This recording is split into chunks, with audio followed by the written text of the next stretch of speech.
born Dolly Payne on May 20th, 1768 in North Carolina. I was the third of 9 children and eldest daughter of Mary Coles and John Payne Jr.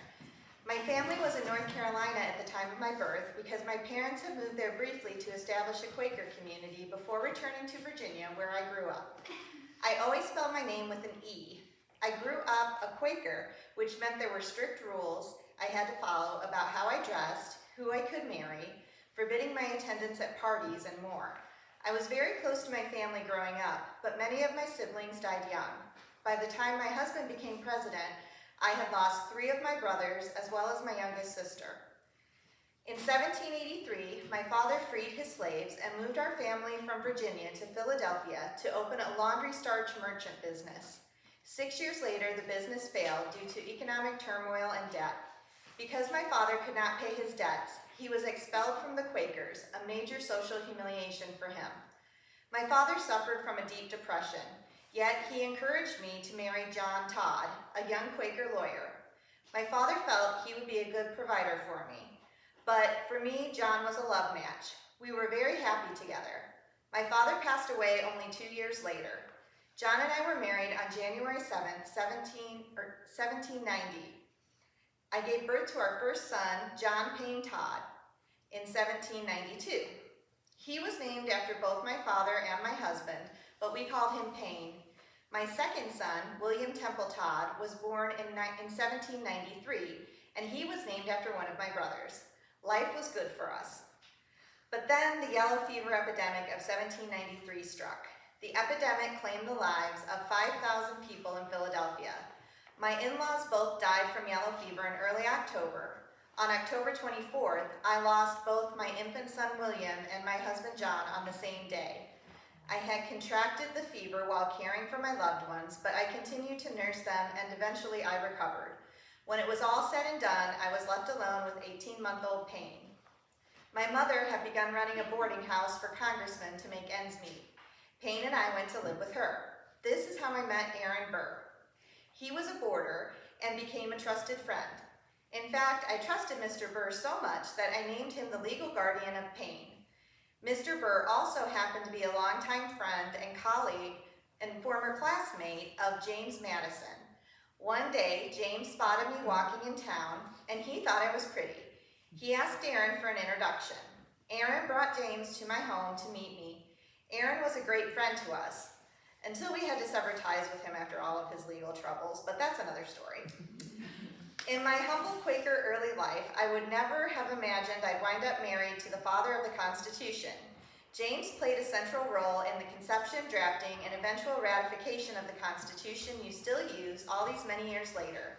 If you ask him, he would be modest and say the document was the work of many heads and many hands, but his influence was arguably greater than any other single individual. He was a very intelligent man. At the time of our introduction, James was a representative in Congress. He was also 17 years older than I, but we made a good match and scandalized people by marrying on September 15, 1794. Our age difference was maybe the least scandalous thing about our marriage. I was 26, he was 43. The greater scandal was marrying less than a year after my first husband's death, but my family was supportive. Payne needed a father, and James adopted him. I, however, was expelled from our Quaker group, the Society of Friends, for marrying out of unity, since James was not a Quaker. I told people I was never a very faithful Quaker anyway, but in truth it was a painful break. This was a religion that used to control me entirely. It was not just an hour on Sunday. My religion and the rules we must follow played into every day of my childhood and first marriage. When I married James and became active in his political career, I had to reject the plain people's ban on stylish clothes, balls, and parties, but I like to think I retained the virtues of honesty and charity. Some have suggested that generosity of spirit was the secret of my charisma. It was rooted in the Quaker belief in the goodness of most people, even politicians. James and I lived in Philadelphia until 1797, when he left the House of Representatives. We moved to Montpelier Plantation in Virginia, where I managed the estate. After Vice President Thomas Jefferson was elected to the presidency in 1800, He asked James to serve as Secretary of State, so we moved to the new capital, Washington, D.C. Mr. Jefferson always respected Mr. Madison's mind. You know, Washington, D.C. only became the permanent capital in 1800, so this was a brand new town. I became known for my hospitality and established myself at the center of the Washington social season. I occasionally hosted events for President Jefferson when his daughters were unavailable. On her deathbed, Mr. Jefferson's wife asked him to never remarry, and he kept that promise, which meant his daughters and I had to fill in for duties normally carried out by a president's wife. Following Jefferson's presidency, James was elected. He became president in March 1809, and I moved into the White House. I was 40. I immediately set about redecorating. Jefferson had been a widower who focused on wines and food rather than decor. I was the first lady to make the White House my home. I worked with an architect on the residence's interiors, sourcing Greek-style and American-made furnishings and artwork. Of course, to accomplish this, I had to convince legislators to loosen the purse strings and give me the funds necessary. One of my first moves, and a most astute one if I do say so myself, was to invite a select group of congressmen and senators to come to the White House and see the condition of the place. I got them to give me $5,000, which would be the equivalent of $100,000 today. I made haste to spend it. Not that anyone complained. I had half of Washington at my first reception in the 3 beautiful rooms I had created: Mrs. Madison's parlor, the elliptical saloon, and the state dining room. I became known for entertaining and showing my guests a wonderful time, rather ironic for a plain girl who was not allowed to attend parties and balls. I tried to make every guest feel special, and I never forgot a name or a connection. I managed to work both sides of the aristocracy versus democracy debate. Unfortunately, my decorating was for naught. Soon, the White House would be in flames because of the War of 1812. Yet, I am perhaps best known for this moment. My husband reluctantly signed a declaration of war on June 19, 1812, even though it passed the Senate by only 7 votes. The country was divided and things turned nasty. I was even accused of supposed infidelity, although this was just malicious gossip. There were rumors of an assassination plot to kill my husband and replace him with a pro-British puppet. I was urged to flee, but I insisted I stay with James. Yet I'm no fool, I slept with a saber by my bed. When the British landed with 4,500 veteran troops in Maryland, I watched as James rode off with 6,000 militiamen. When I climbed to the roof of the White House with a spyglass, I hoped to see James returning triumphantly. Instead, I saw crowds fleeing into Virginia. The troops assigned to protect the White House panicked and fled, but I refused to leave. I ordered the servants to prepare dinner and set the table for the president and his staff. Just before dinner was served, 2 horsemen came up to the White House, shouting orders from the president to abandon the house immediately. I was furious and still refused to panic. I already had sent James's papers into the country the previous day. Now I ordered the red silk velvet draperies in the elliptical saloon taken down. I packed the silver service and the china for the state dining room. Then I ordered Gilbert Stuart's portrait of George Washington to be taken down. I would not allow the father of the country to be captured by the British. The frame was bolted to the wall and could not be removed, so I ordered them to break the frame and cut out the canvas. As I headed for the door with the painting under my arm, I grabbed a copy of Jefferson's Declaration of Independence. At this moment, a servant rode up shouting for me to clear out. The British were only a few miles away. I calmly climbed into my carriage with the national treasures and rode to stay with a friend in Virginia. I returned to Washington a day after the British had marched back to their ships and shed tears over the shell of the White House. Yet my efforts had resulted in a burst of national pride. Men rushed to volunteer for the army, and when the British fleet tried to capture Baltimore, a cannonade from Fort McHenry beat them off. This inspired an anti-war critic of ours to write a song you probably heard before, the Star-Spangled Banner. 3 months later, the King's men were ready for peace talks. When James left the presidency in 1817, we returned to Montpelier. Following James's death in 1836, I faced significant financial difficulties due to the panic of 1837, my lifestyle choices, and my son's spending habits. I sold my husband's political papers to Congress and sold the plantation. Unfortunately, my son Payne struggled greatly. despite the opportunities he was given. He had addiction issues. His gambling and drinking cost James a great deal of money, nearly $40,000, over $1 million in your money. James paid Payne's debt secretly, often to spare me. Payne was often jailed for shooting incidents and disturbing the peace, in addition to debtor's prison. Yet he was my son, and I still loved him. And I continued to try to do my best to support him. Payne never married or achieved success. Due to my money issues, I returned to Washington in 1837 to live in my sister Anna's former home. Anna had died a few years earlier. While James and I never had any children together, Anna had lived with us for many years before marrying a congressman. I called Anna my sister daughter. I died on July 12, 1849, at age 81.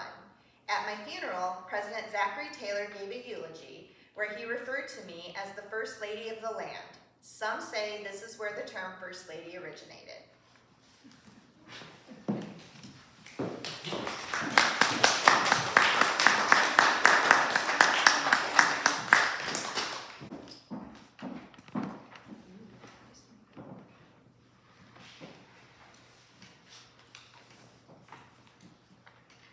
Good evening. I am Jane Pierce, wife of President Franklin Pierce, and I was the First Lady from 1853 to 1857. I was born as Jane Appleton to my parents, Reverend Jesse Appleton and Elizabeth Means Appleton, in Hampton, New Hampshire. Growing up, I had 5 siblings, 2 sisters, Mary and Frances, and 3 brothers, William, Robert, and John. I was always shy and reclusive. I did not attend public school and was taught at my home in the beginning of my life. I was told I had a gift for playing the piano. In fact, one of my teachers had thought my future should have involved music. However, I never pursued it beyond my youth. My father, a Congregationalist minister and president of Bowdoin College, passed away when I was just 13 years old. When Father died, I attended boarding school in Keene, New Hampshire. Later, I met a Bowdoin graduate, a young lawyer with political ambitions, Franklin Pierce. Although Franklin was devoted to me from the beginning, we did not marry until November 19, 1834, when I was 28 and Franklin was not yet 30. My family opposed the match, and I did my best to discourage his interest in politics. Obviously, my reserved personality did not lend itself to being a politician's wife. Our first child, Franklin Pierce Jr., was born in 1836 and died 3 days later. I was crushed.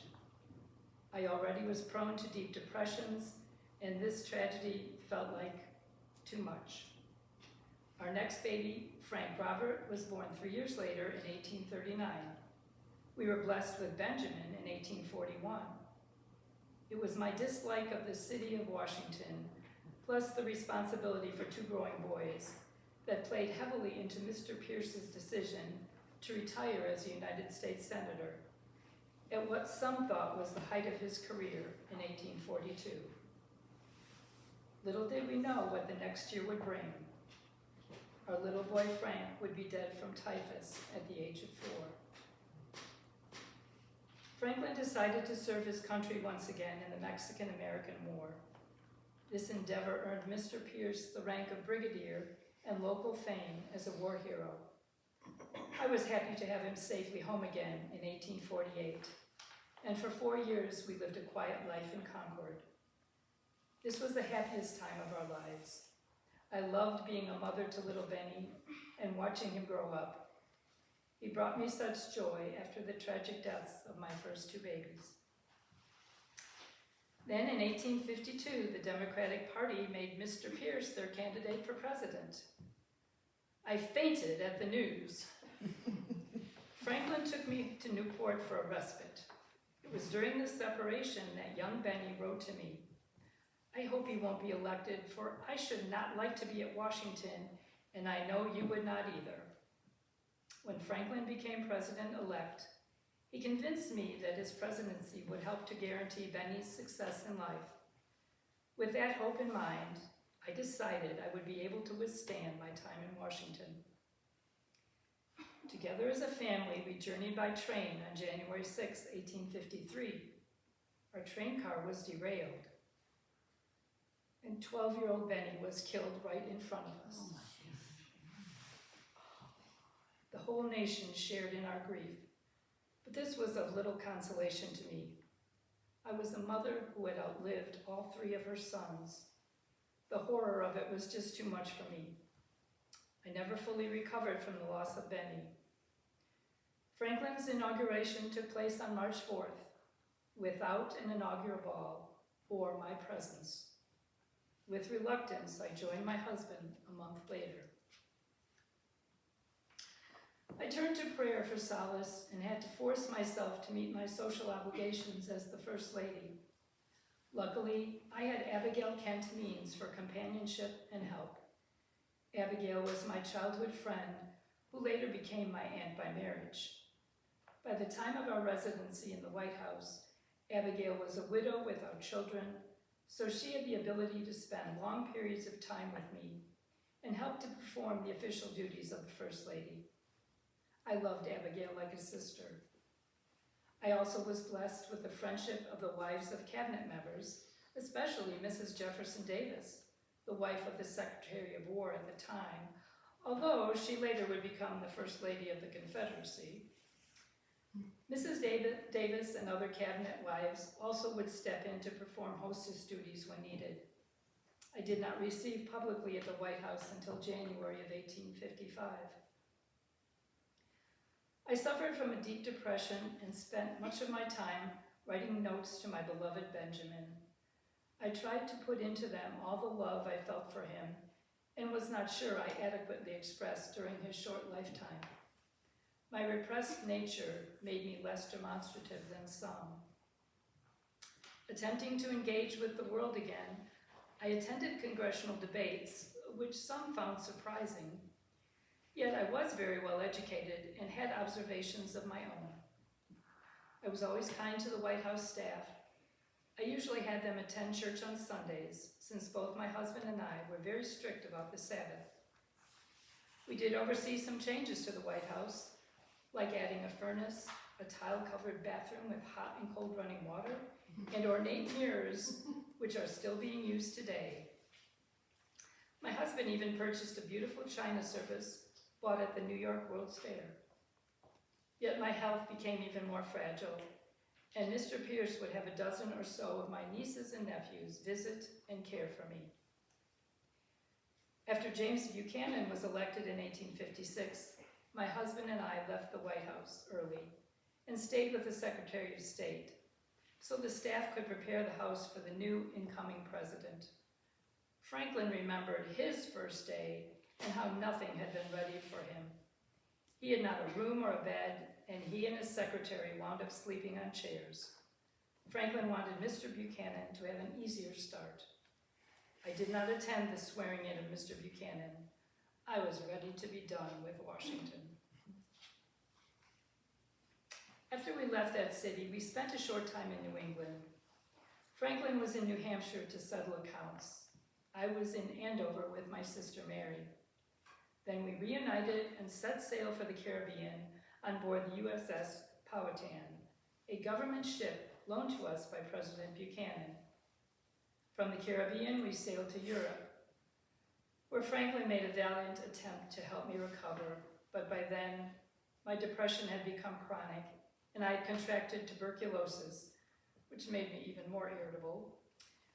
We returned home in 1860, and I rarely left my sister's home after that. I was more of an abolitionist than Mr. Pierce. I persuaded him to release Dr. Charles Robinson, an ardent abolitionist and Republican, who was being held in a Kansas prison. My husband always had a kind heart, so he granted my request. During the Civil War, like the country, we were divided. I was for abolishing slavery at any cost, and he was for the Constitution first. He believed in protecting the Union first and abolishing slavery second. But in the end, I would not live to see the end of the war. I died in my sister's home in Andover, Massachusetts on December 2nd, 1863, at the age of 57. Franklin took me home to Concord, New Hampshire, to lie beside my sons. He often spoke of going to water the flowers on the sacred spot until he followed me in death 6 years later. I have no descendants surviving me today.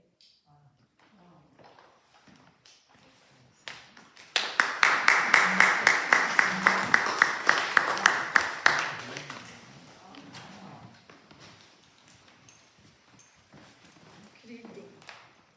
I was named Lucy Webb. I was born on August 28, 1831.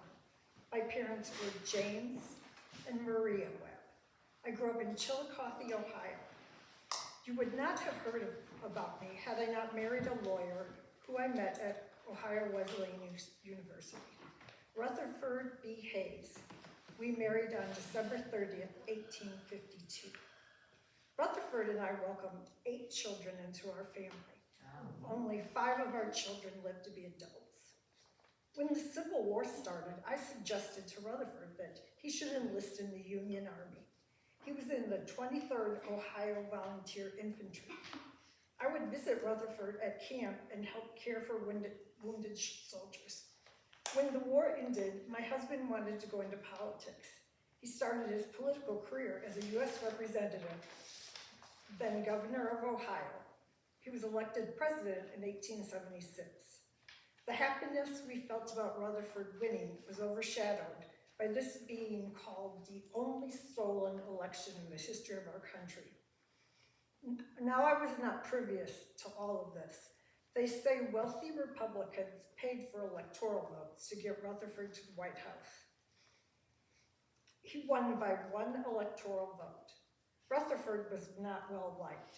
Due to the scandal, my husband promised to only be a 1-term president.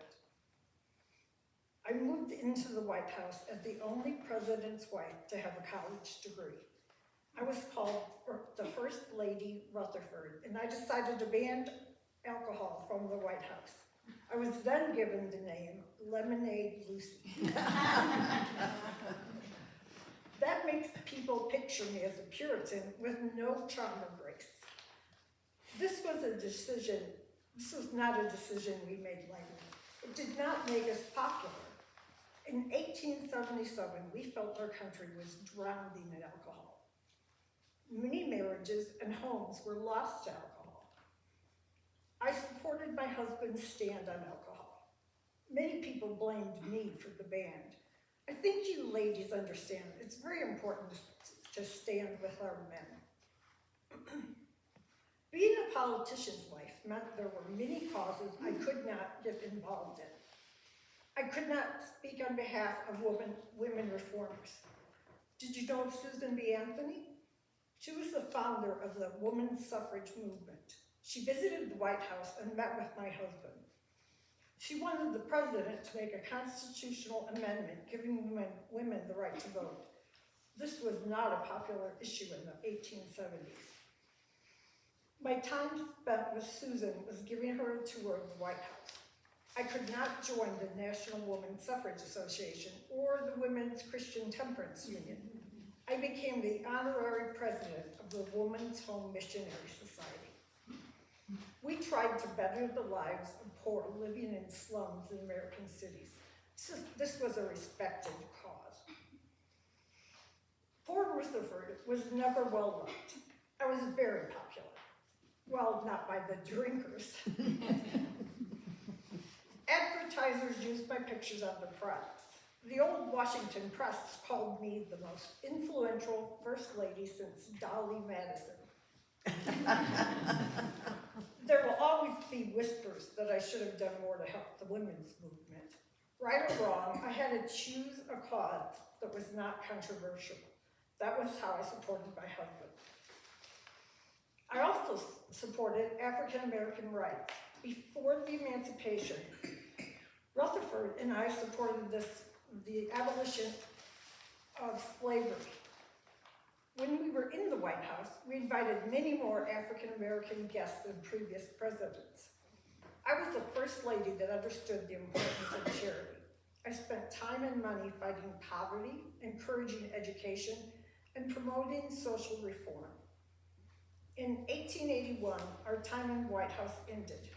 Our family returned to our home in Fremont, Ohio, Spiegel Grove. I continued working with the Women's Relief Association and the Women's Home Missionary Society of the Methodist Church.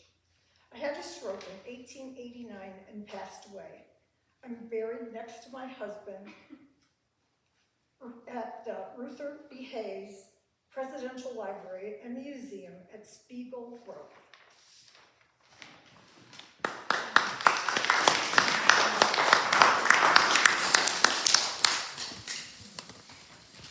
Good evening. I am Edith Bowling Galt Wilson. I was born in Wytheville, Virginia on October 15, 1872. I am the seventh of 11 children born to Sally White and Judge William Holcomb Bowling. From the very beginning of my life was shaped by family, tradition, and resilience. Growing up in Wytheville, in the mountains of Virginia, I was surrounded by stories of heritage that stretched back generations. My family carried pride in our roots, but we also carried the lingering shadows of the Civil War and Reconstruction. I learned early that history is not something distant. It lives in the values, the struggles, and the expectations passed down through a family. As a young girl, I was strong-willed and independent. When I was 15 in 1887, I attended Martha Washington College for Young Ladies, and I will be honest, I did not enjoy school. The rigid structure and formalities did not suit my spirited nature. After 1 year, I returned home, yet education still mattered to my family. And just 2 years later, I enrolled at Richmond Female Seminary. Though I was never drawn to academics in the traditional sense, those experiences shaped my confidence. They taught me how to move in social settings, how to listen carefully, and how to carry myself with composure. These lessons would serve me well later in life. In 1896, I married Norman Galt, a respected jeweler in Washington, D.C. Marriage brought me to the nation's capital, a city alive with politics, ambition, and influence. In 1903, I gave birth to our son. The joy I felt holding him cannot be described in words, but heartbreak came swiftly. He passed away shortly after his birth. The grief was profound. Losing a child changes a mother forever. It deepened my compassion and strengthened my resolve. In 1904, during my marriage, I became the first woman to obtain a driver's license in Washington. This may seem small, but it was a symbol of my independence. When Norman passed away in 1908, I faced another devastating loss. But instead of retreating, I stepped forward. I took over his jewelry firm, managed finances, worked with clients, and oversaw operations in a world dominated by men. Those years taught me decisiveness, discretion, and resilience, and I did not yet know how vital these skills would become. In 1915, my life changed in a way that I could have never imagined. I was introduced to Woodrow Wilson, about 7 months after the passing of his first wife, Ellen Axon Wilson.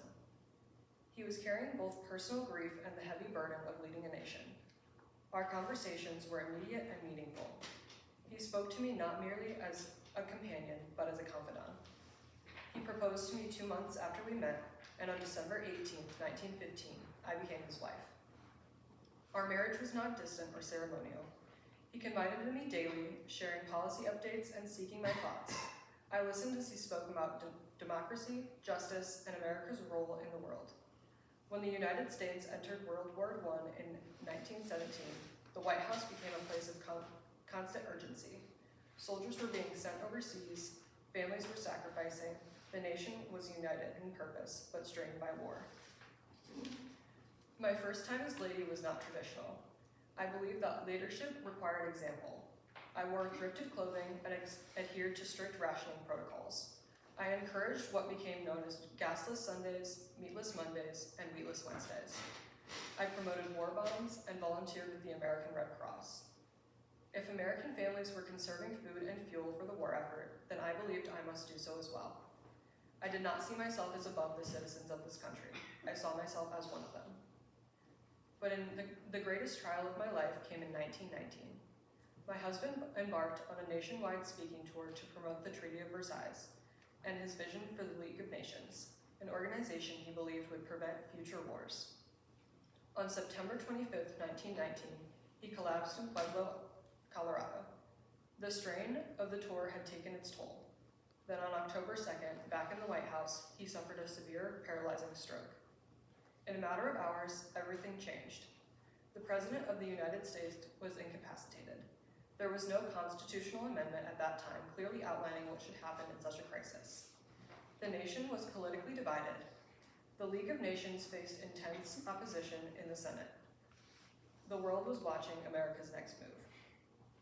I knew that panic or political maneuvering could destabilize the country.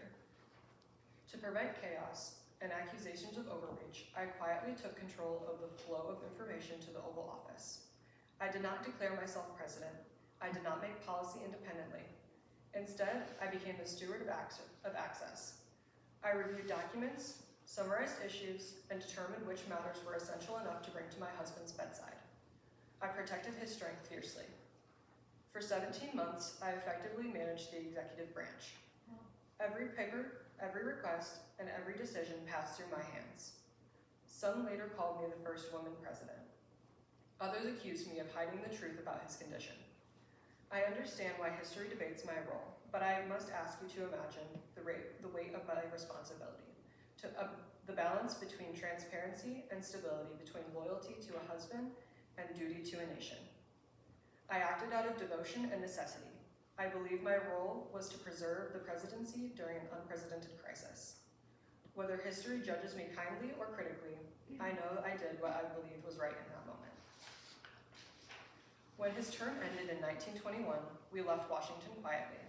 My husband's health never fully recovered. He passed away in 1924. Once again, I was a widow. Once again, I faced a life changed by loss. In the years that followed, I dedicated myself to preserving his legacy, organizing his papers, supporting historical efforts, and speaking carefully about our time in the office. I lived long enough to witness another world war, the growth of international cooperation, and the continued expansion of women's roles in society. I sometimes reflected on how unusual my own path had been, from a young girl who disliked school to a woman standing at the center of presidential power. On December 28, 1961, my life came to an end. I was laid to rest at the Washington National Cathedral beside my husband. It felt fitting that I remain in the city that shaped so much of my destiny. When you remember me, remember that I did not seek the spotlight, I did not campaign for authority, and I was a daughter of Virginia, a wife, a grieving mother, a businesswoman, and a first lady who faced extraordinary circumstances. I stepped into responsibility because it stood before me, not because I chased it. Good evening. Thinking back, it was a long day. August 9th, 1974. A long, difficult day for me and my family. It was the day my husband, Dick Richard Nixon, 37th President of the United States, resigned from the presidency. It may surprise you to know that I had thought he should have kept fighting. We had gathered in the East Room and Dick delivered his farewell speech. He thanked his staff and wished them well. He recalled the influence of his strong and supportive mother. He did not mention or thank me. He was criticized widely in the press, but I understood. It was all I could do to maintain my composure and wear what the press called my plastic pat smile. I stood with him to the end of his political career. The truth is, I did not like politics, and yet it became my life. I was born near midnight, March 16, 1912, in a miner's cabin in Nevada. My parents named me Thelma Catherine Ryan. My father, a true Irishman, called me his St. Patrick's Day Eve babe. He called me babe, or sometimes Pat. Everyone else called me Thelma. We were poor, not quite middle class. We moved to California when I was 1. My mother died when I was 14. My father died when I was 18. I wanted an education. I was determined to make something of myself. I graduated from high school and I enrolled in Fullerton Junior College under the name Patricia Ryan. I was Thelma no more. I had the chance to go east to New York, and I did, and stayed to live with my aunt for a while. In New York, a talent agent offered me a contract with Paramount Studios, but I turned it down. I returned to California, enrolled at the University of Southern California. I worked at odd jobs to pay my tuition, once a janitor in a bank, and as an extra in the movies The Great Ziegfeld and Small Town Girl. I graduated with a degree in education and merchandising, and I moved to Whittier, California, and taught high school. It was while teaching in Whittier that I auditioned for a local theater production, and that's where I met Richard Nixon. He had recently graduated from Duke Law School, and he was also trying out for a part. Although we really hadn't spoken much during the audition, he offered a friend and me a ride home, and I remember he said to me, "You may not believe this, but I am going to marry you someday." And he did. 2 years later, June 21st, 1940, at the Mission Inn in Riverside, California. I knew Dick always had dreams of pursuing a career in politics. It's just not the life I would have chosen. After the war, he had served in the Navy. We had 2 daughters. Tricia was born in 1946 and Julie in 1948. Just 6 weeks after the birth of Tricia, I joined his first campaign trail. He won, he was a congressman, and I was the wife of a politician. Dick served in the House, and then he was elected to the Senate. While he was in the Senate, he was being considered for a vice presidential nomination. I was against it. I didn't know he'd agreed to accept the nomination until we got to the convention. Dick was vice president under President Eisenhower, and I was the second lady. I was determined to balance my role of second lady with being a wife and a mother, and so I continued to press Dick's pants, make dresses for the girls, and do my own housework. During those years, conservative women's groups named me Outstanding Homemaker of the Year, Mother of the Year, and at best, Nation's Ideal Housewife. They were interested to know that I was a big fan of the soap opera, and my favorite was Search for Tomorrow. I'm sure you know that Richard lost the 1960 presidential election to John Kennedy. Again, I didn't want him to run.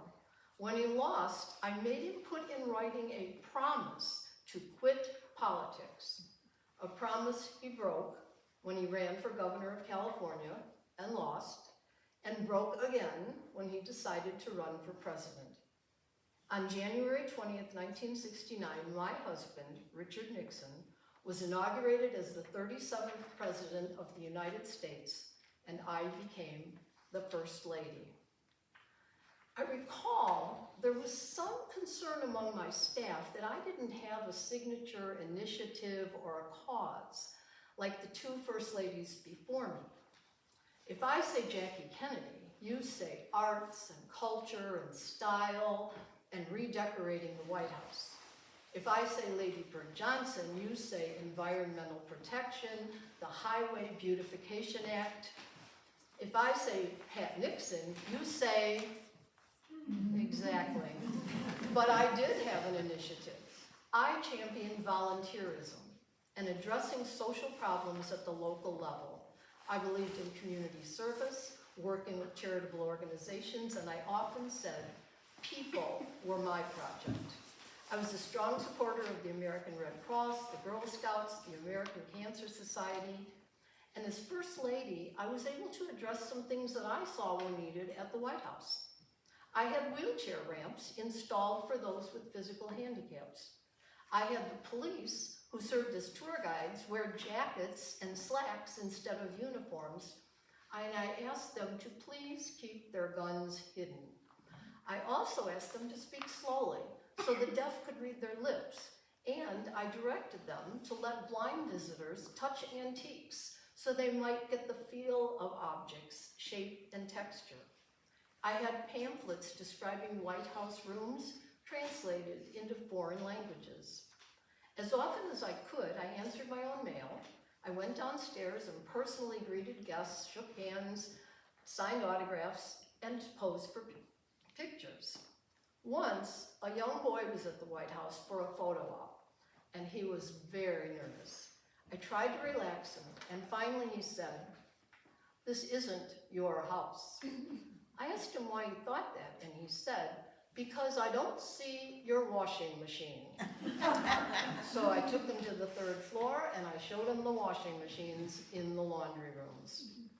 Another thing you may not know about me is that I led the project and pushed the button in 1970 that illuminated the north and south fronts of the White House. I still think of it as a gift I gave to the nation. As president, Dick gave me opportunities to travel the world with him and on my own, kind of as an ambassador. In 1969, I was the first First Lady to travel to an active war zone. I visited a military hospital in Vietnam and talked with the American soldiers. When an earthquake occurred in Peru, I helped launch an American relief drive, and I visited the region myself and helped pass out the donations.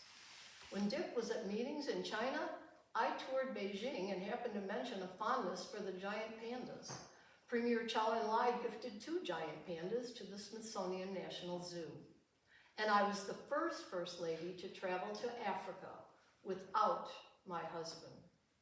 History says that I held the record for being the most traveled First Lady for 25 years. History also says that when it came to fashion, I was Plastic Pat in a cloth coat. But here's a little fashion fact for you. I chose to model 2, wait for it, pantsuits for a 1972 fashion spread in the Ladies' Home Journal. They say I was the first First Lady to be photographed in pants and to wear them in public. I was also the first First Lady to endorse the Equal Rights Amendment. I know you're wondering about me and Watergate. For the most part, I was in the dark about the Watergate events. When the press asked me about it, I mostly said, no comment. But it is reported that once I told them, I only know what I read in the newspaper. I was loyal to my husband. When I first learned about the tapes, I really didn't know about them. I told Dick that I thought he should destroy them because I thought they were his private property. He did not. Early on, I urged him to make a public address and explain his innocence. He did not. I thought he should fight those impeachment charges. He did not. He chose to resign. Through it all, in the words of Tammy Wynette, I stood by my man. Some say we had a turbulent 53-year marriage, and I won't argue with that. There was kind of a space that grew up between us. The stress and strain of life in the political spotlight for 28 years took its toll on me and our marriage. Even so, the Dick I knew in private was an emotional and sentimental husband. He loved me, and I loved him. I celebrated his victories, and I held back my tears at his humiliations. Whenever I was asked if I enjoyed politics, I replied, I do it for Dick. We left the East Room that day after Dick made his farewell comments and departed for what the press called exile in San Clemente, California. 2 years later, I suffered a major stroke, leaving me with left-sided paralysis. Dick and the girls thought it was related to my having just read The Final Days, the story of the Watergate scandal. Who knows? I made a recovery, stayed out of the public eye, and was happy when we moved to be closer to our grandchildren in New York and finally in New Jersey. I had another stroke, suffered with emphysema, and I died of lung cancer on June 22nd, 1993. I was 81 years old. Yes, I had been a heavy smoker, but never in public. At the funeral, Dick sobbed openly throughout the ceremony. He died 10 months later. We are buried at the Richard M. Nixon Presidential Library and Birthplace in Yorba Linda, California, in a perennial garden that blooms with roses. My tombstone reads, Patricia Ryan Nixon. Even when people can't speak your language, they can tell if you have love in your heart. The year after I died, the Pat Nixon rose in the garden at the library mysteriously bloomed for my birthday in March, and then the petals fell away, and it bloomed again that summer.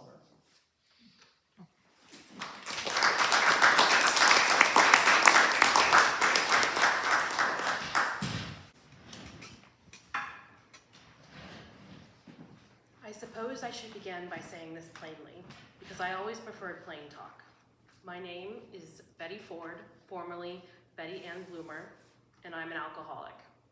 You could also call me a divorcee, a mother of four, a homemaker, a politician's wife.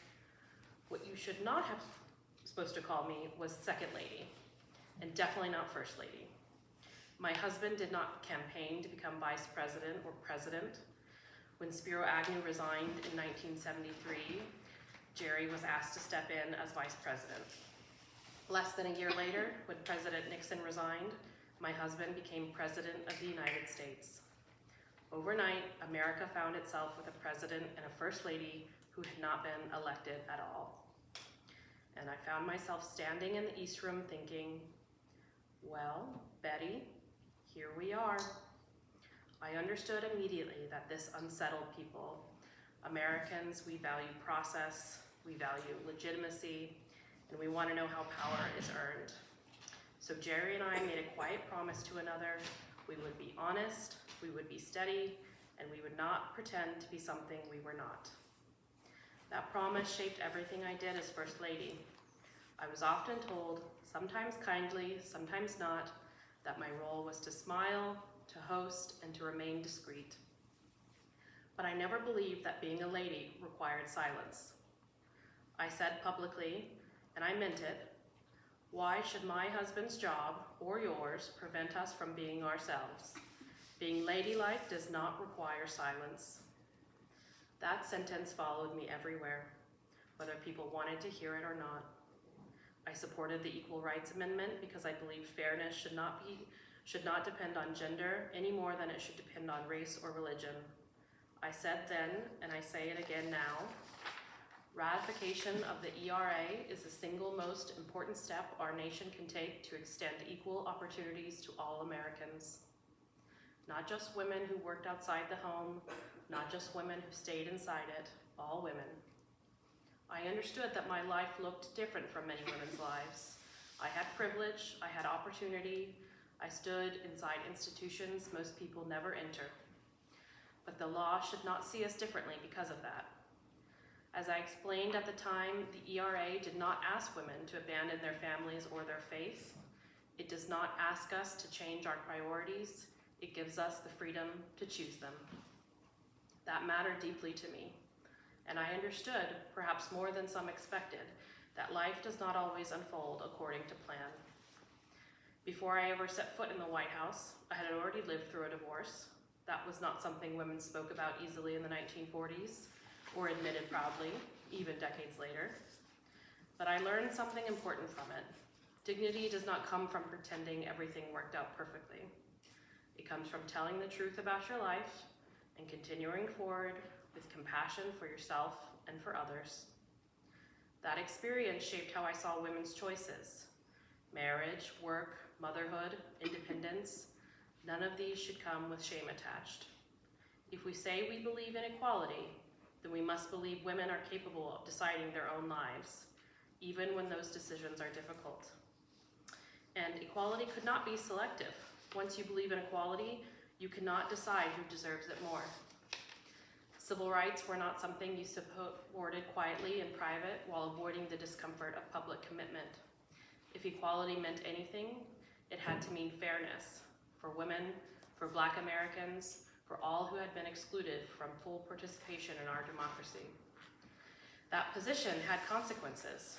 Letters poured into the White House, tens of thousands of them. Some were thoughtful, many of them were angry and cruel. I was called reckless, dangerous, a poor example. Someone once accused me of trying to press second-rate manhood on American men. I had more faith in American men than that, and frankly, more faith in American women too. Now, while all of this was happening, life, like it always does, refused to stay neatly organized. In 1974, shortly after we moved into the White House, I was diagnosed with breast cancer. At the time, people did not speak openly about such things. Cancer was whispered about, avoided, but I was the wife of the president. There were cameras everywhere, and I knew something important. Women would watch. So I chose not to hide. Later, I explained it this way. When other women have this same operation, it doesn't make any headlines. But the fact that I was the wife of the president put it in the headlines and brought before the public this particular experience I was going through. And because I spoke openly, something extraordinary happened. Women wrote to me, thousands of them. They told me they made appointments they had been putting off. They told me they spoke to their doctors, their sisters, their friends. Later, physicians reported that breast examinations increased across the country.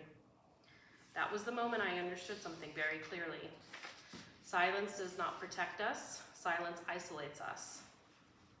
Now, life has a way of asking more of you just when you think you have already given all you can. After we left the White House, I came face to face with another truth. When I had avoided for far too long, I was struggling with alcoholism and I was dependent on prescription medication. For years, I told myself I was managing just fine. Women are very good at that, keeping everything running smoothly while quietly falling apart. Eventually, I couldn't pretend any longer, and my family confronted me. When I entered treatment, I made the decision I had made before. I would not hide. Because addiction is not a moral failing, it is an illness, and shame has never cured anyone. Out of that decision came the Betty Ford Center, a place built on dignity, recovery, and honesty, a place where people could say, I need help, and be met with compassion. People often ask, is that what I want to be remembered for? And yes, that matters, but I do not believe my legacy is a building. I believe my legacy is permission. Permission to speak honestly, permission to admit struggle, and permission to tell the truth, even when it makes people uncomfortable. That was always the point. Now, honesty has consequences. In 1975, I agreed to sit down for an interview on 60 Minutes. It was the first time a First Lady had spoken so directly on national television about the issues shaping private lives, not just public policy. I answered the questions the same way I always had, truthfully. I spoke about women's equality, about young people and marijuana, and about premarital sex. And I said what I truly believed, that the Supreme Court's decision making abortion legal was a great, great decision.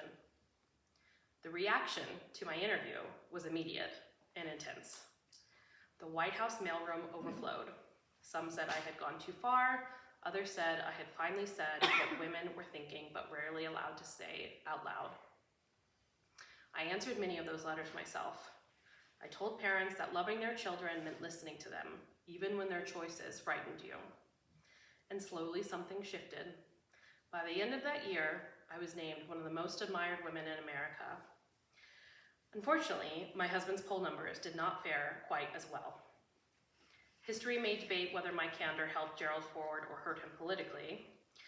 What I know is this: Jerry was a good man, a decent man, and decency matters. As for me, I was never trying to be fearless. I was just trying to be useful.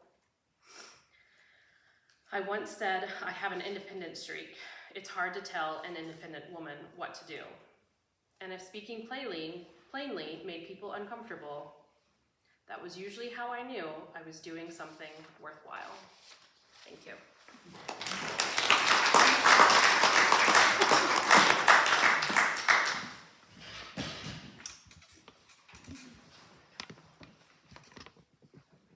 This is Bobo. Hello all, I am Eleanor Rosalind Smith, better known as Rosalind Carter, wife of Jimmy Carter, the 39th US President. If you didn't know this about me, I'm terrified of public speaking, so please bear with me. My life began on August 18th, 1927 in Plains, Georgia. I was the daughter of Allie and Wilbur Edgar Smith. Unfortunately, my time with my father was cut very short, and he died when I was still very young, at least in my opinion. I was the oldest of 4 children. which meant that when my father's untimely passing occurred when I was only 13, I had essentially assumed the position of the second parental figure in the home. I would help my mother raise the children, as well as complete daily household tasks, and I managed the household entirely on my own for much of my life, while my mother provided for my siblings and I. Stepping up at 13, however, did not hinder my academic performance. I graduated from Plains High School as valedictorian in 1944, and I went on to graduate from Georgia Southwestern College in 1946. I got together with Jimmy while I was still in college, as my mother encouraged me to make a life for my own before I needed a man. I was good friends with his sister, Ruth Carter, growing up, so I already knew him and knew he was a good guy. I just didn't know at the time what an incredible life partner he would be. While Jimmy was in the Navy, we would write letters back and forth to stay in touch. Eventually, in 1946, we decided to get married right after I graduated college. While Jimmy was still active in the military, once Jimmy and I married, I began following him throughout the states wherever he was stationed for the Navy. We lived in Norfolk, Virginia at the start, but nothing was ever too permanent for those first few years. During this time, I gave birth to 4 children: John William, James Earl III, Donald Jeffrey, and Amy Lynn. Amy and I's lives were outnumbered with men, but we managed to be successful and remain smart and poised. That was how I raised her. My boys were also raised to be strong and independent while seeing women as equals. After the death of my husband's father, Jimmy, I decided that he would leave the Navy and we would return home to the Plains in Georgia. I helped manage the accounting for the family's peanut farm and the warehouse. I did this while supporting my husband through his first political campaigns for state senator and governor of Georgia. Jimmy became governor in 1970, which made me the First Lady of Georgia. As First Lady, I wanted to add my own opinions and actions into the works of my husband. Jimmy loved the idea of us working alongside each other and helped me work out exactly what my main focus should be. The mental health crisis had always been near and dear to my heart, so I decided to start my lifelong advocacy for improved services and care for those who experience mental and emotional health issues. Jimmy and I supported each other and our movements throughout our entire marriage. Jimmy decided to run for president in 1976, and I followed him all over the country campaigning. Jimmy and I did everything together to demonstrate our commitment to each other and the United States. I helped form the idea of the First Lady and what the role should entail by taking an activist approach and working alongside my husband, against all odds. My husband even tried to appoint me as chair of the commission when he established the President's Commission on Mental Health. However, because the role of First Lady was still unclear, I was forced to serve as honorary chair. In 1978, the passage of the White House Personnel Authorization Act provided some clarity about what a First Lady should be allowed to do. This was all thanks to my husband. This allowed for me to use staff resources in the budget to support my efforts and establish the modern office of the First Lady, which is still in use today. I left my mark bright enough to pave the way for future First Ladies in their works. I was a very hard worker in my time. I hosted events at the White House, attended cabinet meetings alongside my husband, testified before Congress in favor of the Mental Health System Act, joined former First Lady Bird Johnson and Betty Ford at the 1977 National Women's Conference to rally support for the Equal Rights Amendment, and traveled as an envoy to Central and South America to engage in policy discussions with leaders. As you can gather, I was not afraid to step up and take initiative when others thought I didn't deserve my place. I am grateful that my husband Jimmy supported my work just as much as I supported his. He saw me as an equal and felt I could bring great change.